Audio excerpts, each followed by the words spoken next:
Hey guys, Jill here. Welcome back to Whispering Willow Farm. Woo, it is so cold this morning. I left my windows up because it felt really good yesterday. And it's in the 50s, so I was definitely not prepared for that when I woke up this morning. I was like, where's my coffee? So I've got my coffee. We are out in the garden. Last week I know I did a kind of spur of the moment garden tour because I saw things sprouting and that made me really excited. But this week and moving forward, we will have a weekly fall garden tour, and I'm really excited because things are starting to change and grow rather quickly. And so when I was walking through the garden last night, I was like, wow, these things have gotten a lot bigger. So I do want to just do it weekly just to keep you guys, on track with what's going on. I absolutely loved the summer garden tours. I loved coming out here every single week and showing you guys in detail what was going on, what was changing, just how quickly they were changing. So I'm really excited to bring back the garden tour. It's a little bit different, growing different crops in fall, but I think it's really cool and I'm excited to share it with you guys. So let's get started. I should mention that we do have the insect netting up. It is not on every bed. I've ordered it, it's still not come in. And of course it's not on the beds that things aren't up in. So I will just lift those up and show you guys, but be mindful that you're not gonna get probably the clearest picture just because I am having to lift these things up and stuff, but I am gonna try to show you guys to the best of my ability. My zinnias are still hanging on nicely. Look how beautiful that is. I mean, I've just been pleasantly surprised. I really didn't know when I had, transferred those from their beds and, into all these different places. I really didn't know how they do, but I'm surprised most of them are still hanging on pretty well. Y'all, I know you people who are from these northern states who are used to cold weather. I'm in Arkansas. I don't feel like I've ever really used to cold weather. Man, my nose has got a little chill on it. I'm like, oh my gosh, it is a cold morning. I know some of you guys are probably watching this and you're actually from a climate that it actually is legit cold, and you're probably thinking, girl, you don't even know. These zinnias are dying, which is fine. I'm just trying to keep them and save the seeds. I'm waiting for this one to fully die, and then I'll just pop the seeds out and save them. I have the ones down here that I transplanted out into these little pots, and they're doing really, really well. I have lots of new blooms on them. This one's my favorite. Look at that two-toned. Isn't that gorgeous? But yeah, new blooms, so I'm just going to let these keep rocking along until the frost takes them out.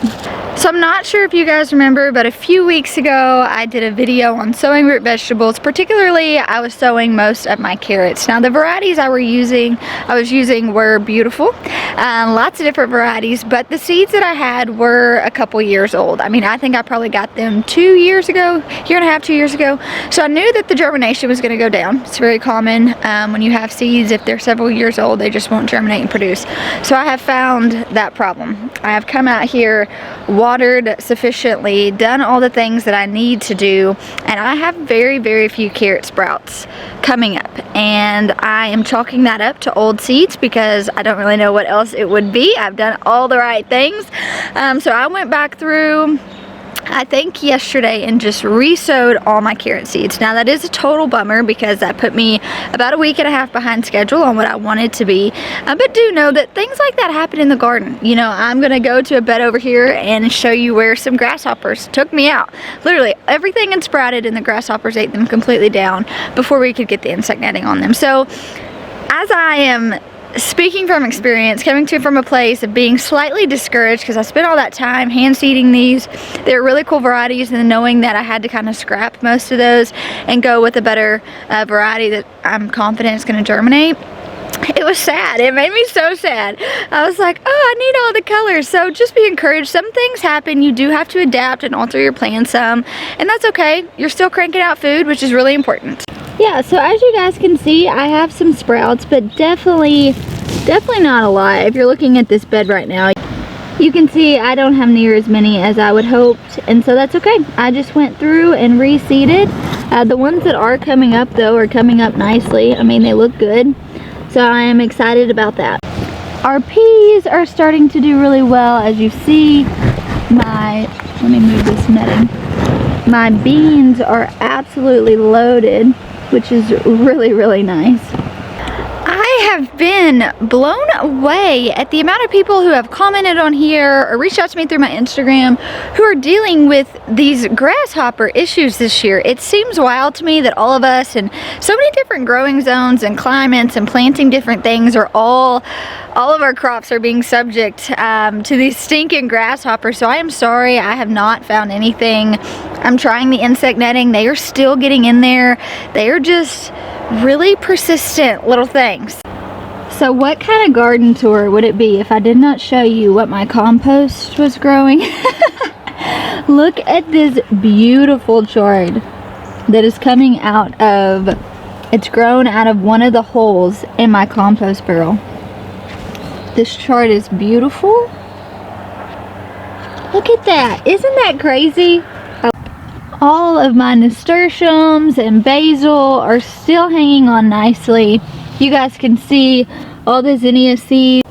So I made that nasturtium pesto last week and it was amazing. So I think before the frost wipes this out, I'm just going to go through and harvest all of these and make some of that pesto and probably freeze it.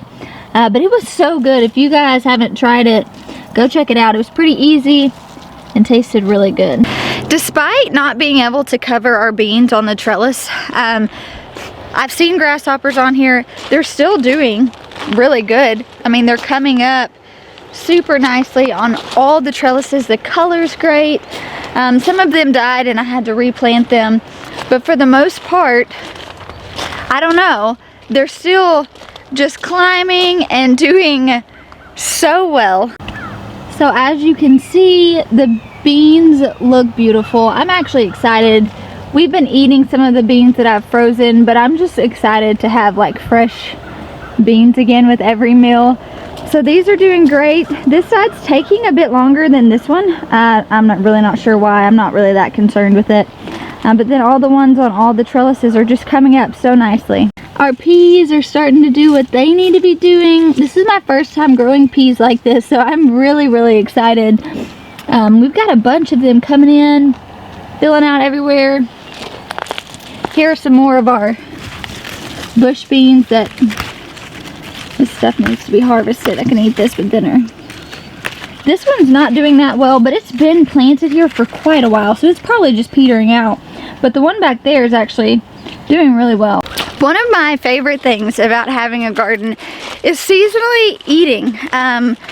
Even before I had a garden, I really kind of seasonally ate, depending on what was in the supermarket or at the farmer's market. That's what I would go with, depending on what was on season or what was in season. So stuff like that, I just really enjoy. It's fun, like shifting from all the tomatoes and the squash and the zucchini to shifting into root vegetables, things we don't eat often, like our beets and our rutabagas and turnips. Like making that shift for me is something I look forward to. Even though I love the summer garden, the fall things kind of slow down, and just having all those different textures in our diet, and all the different ways, you get a lot more creative in the fall.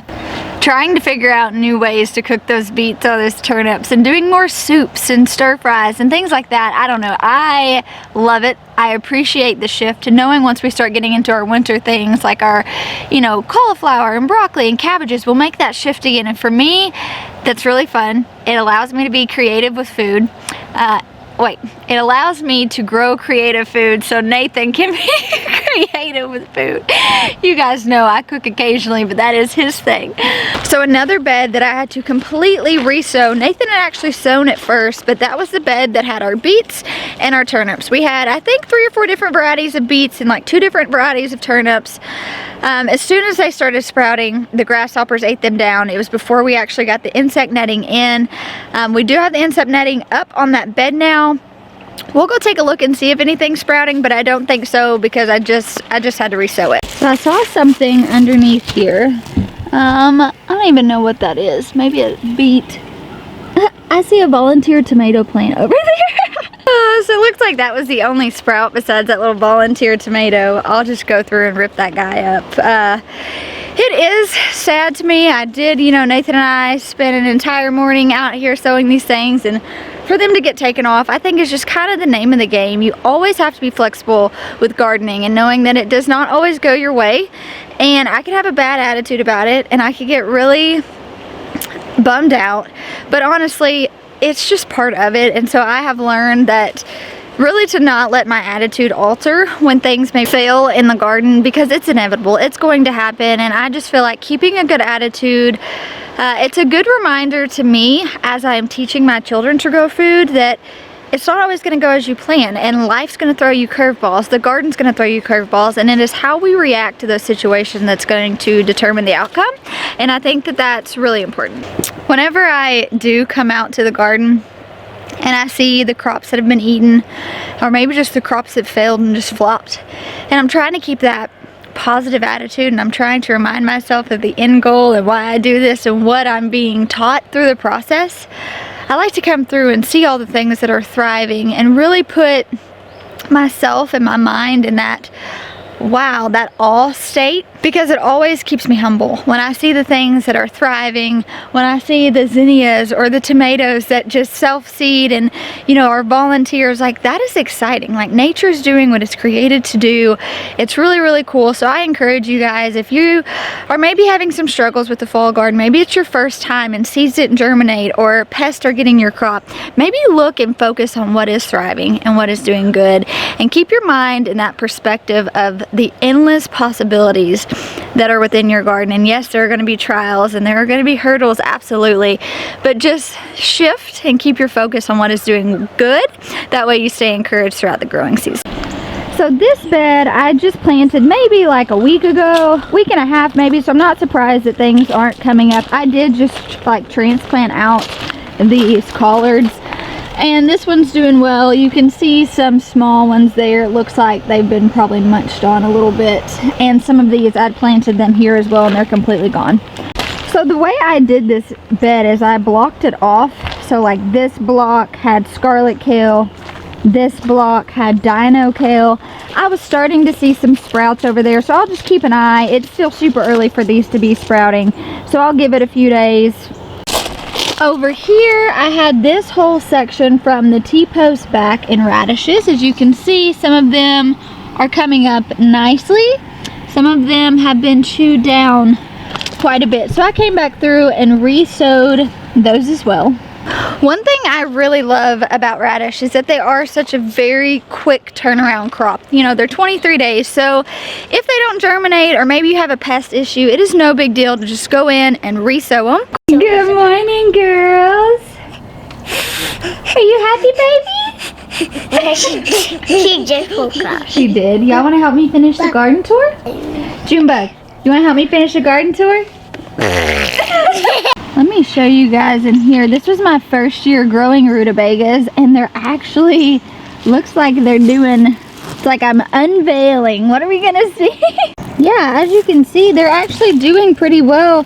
I transplanted this one out probably 2 weeks ago. You can see back in there, there's more. One thing I don't love about the netting is usually I am a pretty diligent weed picker. So things are, you know, weeds are sprouting underneath here and I'm not able to get to it, but obviously that's a very small problem. Yeah, so you can see more that I have in there. I think I have around 6. First time growing rutabagas, like I said, so I'm really excited. Our plan is to use them like a starch, but I just put them like on this half of the trellis. This bed I just planted last weekend as well, and I believe I did more kales, I think. So I went back and forth and tossed this around quite a bit, actually, probably for a solid week, on if in this bed do I plant more kale or lettuce. I ultimately decided kale just for the sheer fact that we can freeze our kale and use it in soups and smoothies, and we were just able to do a lot more with kale than if a lettuce, it's gonna last in the fridge for a couple weeks and then I'm either gonna have to throw it out or something like that. So when I thought of the longevity what I could put up, what I could have a bulk amount of in the front end and be able to store it and use it later. Kale just kind of won that battle for me. So I went ahead and planted this with more scarlet kale and more dino kale. We want to really dehydrate that dino kale for kale chips too. So it was just much more versatile for me and my family and our needs. You know, anytime I'm encouraging someone to start a garden, that's usually the first thing that I hit on. Grow what you know your family's going to eat. So for me, yes, we do eat a lot of lettuce, but I knew there was going to be a lot of waste with that too.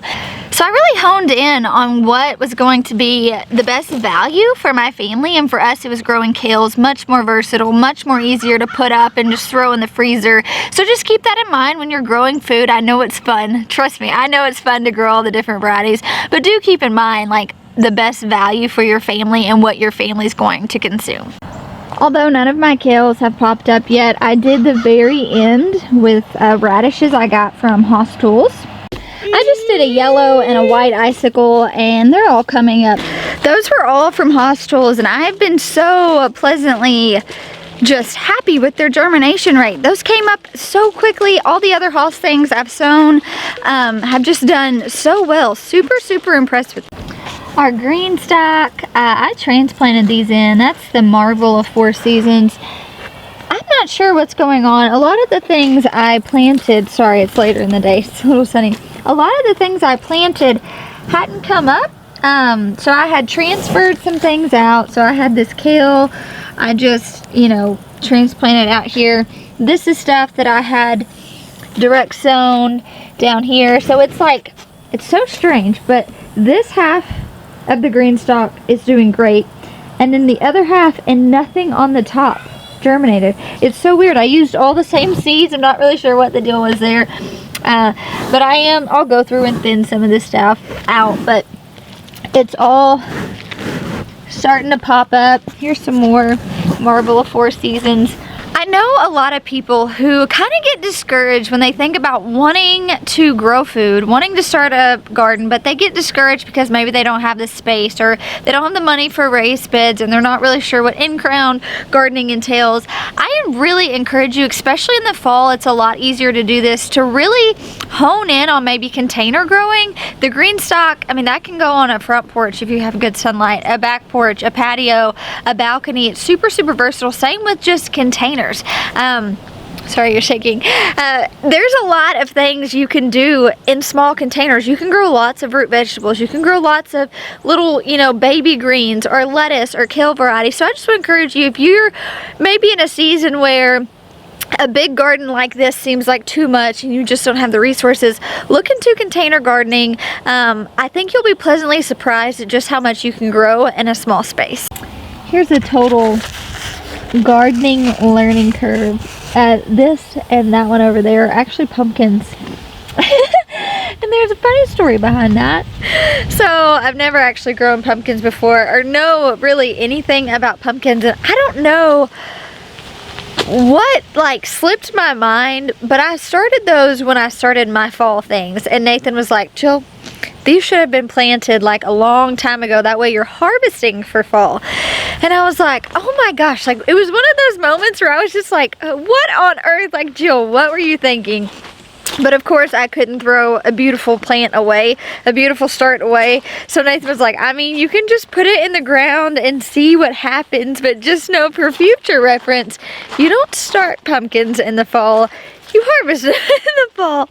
I cannot wait to show you guys these cabbages. I've grown cabbages one time before. I think it was 2 seasons ago.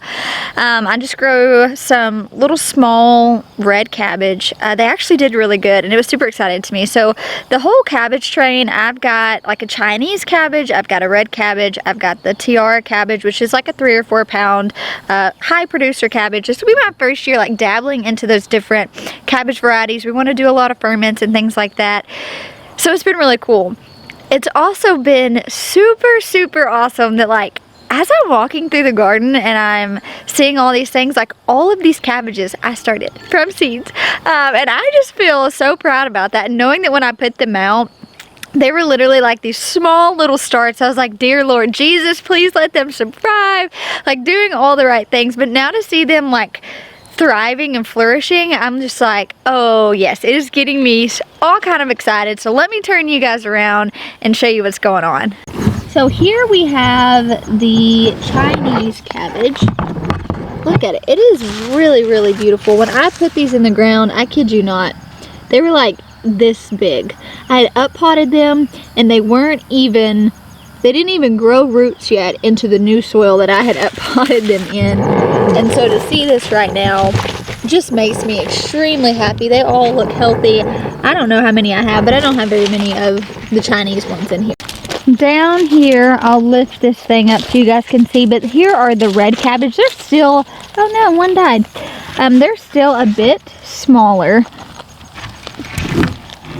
but they are doing really, really good too. I have quite a few of those in there as well. I will mention this whole insect netting business that we did is not really convenient for garden tours. I am so sorry. You know, it was when I did my first semi-garden tour, if you will, last week that I realized, oh, this is really going to be a pain having to constantly lift these up, because I actually just water over the top of these and it just penetrates through really well. So I'm sorry. Please bear with me. That's something I didn't quite think about. But as you can see through the insect netting, these are planted pretty close together. But yeah, they're doing really good. So there's 5 of the Chinese cabbage. Then I think I had 5 of the red cabbage. And then the rest are just the tiara cabbage. You guys know I say I will always stop for butterflies and pretty things. Look at there. Isn't nature just beautiful?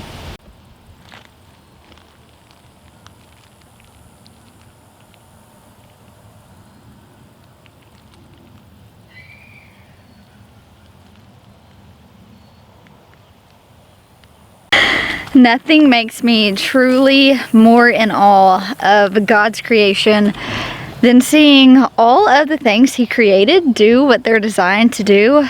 Like, that is my favorite thing. Like, literally coming into the garden, seeing a butterfly or a bee doing what they're supposed to do. It's just flying around over there, circling. I don't know, y'all. It's little moments like that yeah, it just makes me super, super in awe of His creation. That was, sorry I got distracted, but every single time it'll get me. Here are all of the tiaras. You can see we have a long row. They are doing beautifully. I've got some pest damage, which we've ordered some stuff that'll kind of help with that. But other than that, they look beautiful. We really wanted to maximize our space here. You know, we are meeting with our farm consultant actually this weekend to really figure out how to best use our space for profitability on the farm. And so when I was thinking about, you know, the raised bed, I knew that I really wanted to utilize our raised beds to the fullest capacity, which I'd never really done before. So in this one row, there's 30 cabbages, and granted that is going to determine on how far apart you need to space your things, but I have really cranked out production in these beds, so I am keeping my fingers crossed and really hoping that they're going to produce well. So I really encourage you guys too, if maybe you just don't know, and maybe you're not fully utilizing your beds to their full capacity, if you're wanting to do that, dive in, figure out just for high production, like how close together you can plant your things. A lot of my seed packages, it would say like maybe, let's say 18 to 24 inches. So the suggested was in that range. So I would plant them 18 inches apart versus the 24 just to try to get max yield. So I'm going to see how that plays out, see if it works in my favor, if it doesn't. But I know that in the raised beds, that was something that I really wanted to shift in this fall. It was just maximizing my space, seeing how much I could really crank out of these raised beds. The entire middle section is just our cauliflower. So that's the different white and the purple of Sicily. And then on the back side, we'll walk around there, but the entire back row is just our Green Magic broccoli.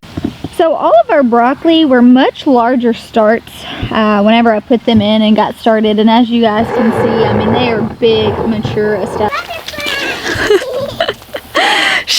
We know where she gets it from. Charlie, was that butterfly beautiful? I know, Mommy thought so too. What color was it? Orange and black. Yeah, it was so pretty. The garden tour kids came back out. What you doing? Are you eating on a bean? Is it tasty? Yeah, okay. Bye-bye. So I have on the end here my hodgepodge 10 beds. One of them we have strawberries in, and I had some space just where we didn't plant enough strawberries back in the spring. So I had extra starts. I just have, I think, like a rutabaga, Brussels sprout, you know, a cabbage and broccoli. They're pretty just random, but I didn't want to get rid of them, and this strawberry bed had the extra space. So down here, I literally just threw those in, hoping that they do well. We'll see. But then down here, so that's hodgepodge 1, hodgepodge 2. This is where I've got all my cut and come again baby lettuces. As you can see, I sowed these very, very closely. I will come through and thin them out. The idea was to have them planted pretty close together. That way I can just harvest off of them and then they'll again sprout again. So as you can see, I've got my one starting to come up. My sister-in-law helped me seed this bed, so that's really cool. She's been very interested in growing food, so I hope she'll see this and she'll be excited about her little sprouts coming up.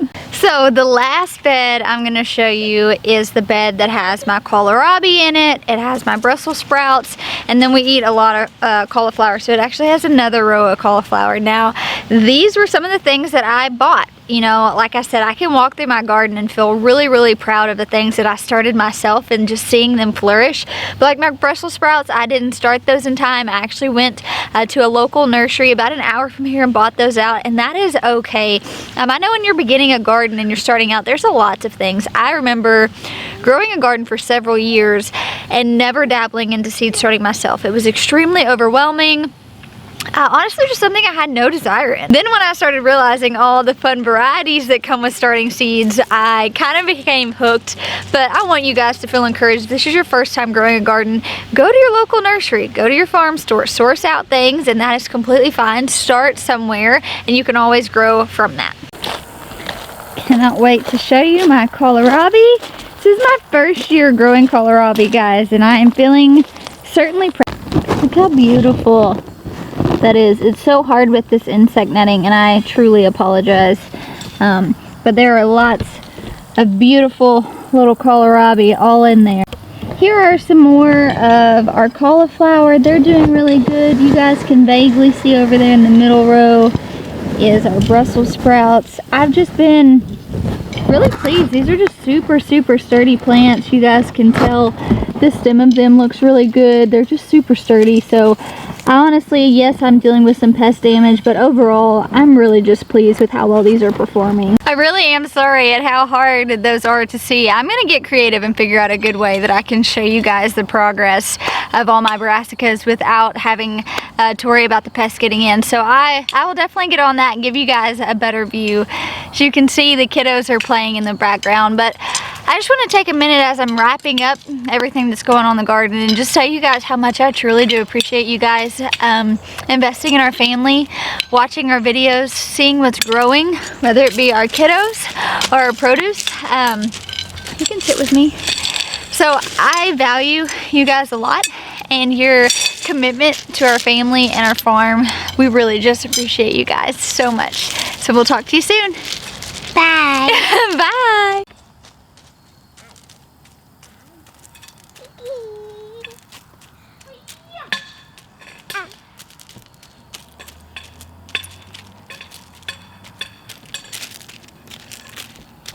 Mm-hmm.